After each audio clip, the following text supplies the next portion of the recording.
आज बात करेंगे उस आम आदमी की लड़ाई के बारे में जिसने कैसे उस पुलिस इंस्पेक्टर और मजिस्ट्रेट दोनों को सुप्रीम कोर्ट से सज़ा दिला दी, जिन्होंने सुप्रीम कोर्ट से सुरक्षा प्राप्त होने के बाद भी उसको जेल में डाल दिया था। हम सभी जानते हैं कि पुलिस जब अत्याचार की कार्रवाई पर आती है तो फिर वो किस तरह से एक आम आदमी का हैरेसमेंट भी करती है। इसी तरह के कुछ मामला हुआ जिसमें एक व्यक्ति जिसके ऊपर धोखाधड़ी का अपराध दर्ज हुआ था, उसके ऊपर एफआईआर दर्ज हुई थी धोखाधड़ी की। उसने अग्रिम ज़मानत, जैसे कि हम आपको पता है हमको सबको, कि पहले हम ट्रायल कोर्ट में देते हैं, फिर हाई कोर्ट में देते हैं, फिर सुप्रीम कोर्ट में देते हैं। उसने अग्रिम ज़मानत की याचिका ट्रायल कोर्ट में दी जो रिजेक्ट हो गई, खारिज कर दी गई, नहीं मिला उसको। हाई कोर्ट में दी, वहाँ पे भी खारिज हो गई, वहाँ पर भी उसे नहीं मिला। फिर वो गया सुप्रीम कोर्ट। सुप्रीम कोर्ट ने उसको इस शर्त पर अग्रिम ज़मानत दे दी कि वो जांच में सहयोग करना जारी रखेगा।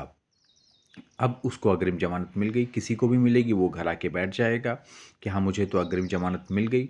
लेकिन उस अग्रिम ज़मानत मिलने के बाद भी 12 दिसंबर 2023 को उसे नोटिस भेजा गया, जिसमें पुलिस हिरासत की हिरासत के जवाब में मजिस्ट्रेट के समक्ष उपस्थित होने को कहा गया। उसमें पुलिस जो थी उसने कहा कि आपको मजिस्ट्रेट के सामने प्रस्तुत होना है। उस आदमी को थोड़ा लगा कि मुझे तो अग्रिम ज़मानत याचिका मिली हुई है, मुझे इसका लाभ मिला हुआ है, अग्रिम ज़मानत सुप्रीम कोर्ट से मिली हुई है, ये पुलिस की नोटिस कैसे आई? लेकिन आदमी क्या होता है, थोड़ा-सा घबराता है, डरता है पुलिस की, अच्छा नोटिस आई, चलो कोऑपरेट करते हैं। उसने कोऑपरेट किया। मजिस्ट्रेट के सामने जब वो गया वो व्यक्ति, तो वही जो पुलिस इंस्पेक्टर, काबिल पुलिस इंस्पेक्टर थे, उन्होंने उसके पुलिस हिरासत की माँग कर दी कि नहीं, आप मुझे और इन्वेस्टिगेशन करनी है, बड़ा धोखाधड़ी का मामला है और इन्वेस्टिगेशन और करनी है और मुझे इनकी हिरासत दी जाए। उसके बाद जब हिरासत मजिस्ट्रेट साहब को नहीं समझ में आया, मजिस्ट्रेट साहब ने उनको हिरासत दे दी, जबकि उसके पास सुप्रीम कोर्ट की अग्रिम ज़मानत की मंजूरी थी, अग्रिम ज़मानत उसको सुप्रीम कोर्ट से मिली हुई थी। अब उसके बाद उन्होंने हिरासत दे दी, हिरासत में उसे धमकाया गया, पीटा गया। फिर वो आदमी जब जेल में था तो उनके वकीलों ने सुप्रीम कोर्ट में फिर याचिका दायर की और सुप्रीम कोर्ट के सामने जब ये केस गया तो सुप्रीम कोर्ट बिल्कुल चौंक गया कि अरे, हमने दी है भैया अग्रिम ज़मानत, और आपकी इतनी हिम्मत हो गई कि आप जो है हमारी दी हुई अग्रिम ज़मानत पे आप ये कर रहे हैं। उन्होंने तलब कर लिया।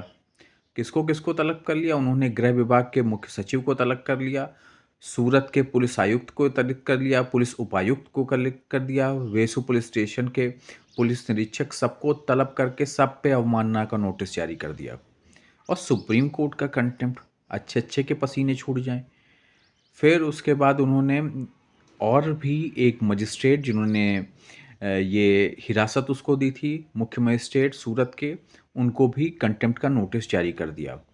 और उसके बाद सुनवाई हुई इस मामले में, और इस मामले में जो है इन लोगों को सज़ा हो गई, उस मजिस्ट्रेट को भी और उस पुलिस इंस्पेक्टर को भी जिसने ऐसा अत्याचार उस व्यक्ति पर किया है जो लाभ प्राप्त कर चुका था सुप्रीम कोर्ट से अग्रिम ज़मानत का। ये केस आप देख सकते हैं जिसको हम लोग तुषार भाई रजनीकांत भाई शाह वर्सेस गुजरात राज्य के नाम से जानते हैं। अभी बहुत लेटेस्ट जजमेंट है और अग्रिम ज़मानत पर बहुत बड़ा एक्शन है सुप्रीम कोर्ट का। और वैसे भी जब कोर्ट का कंटेम्प्ट वंटेम्प्ट लग जाता है तो सर्विस आपकी सब बेकार हो जाती है। और बाद में काला धब्बा जैसा रहता है और हमेशा के लिए आप ब्लैक लिस्टेड ही रहते हैं, ये आप मान के चलिए।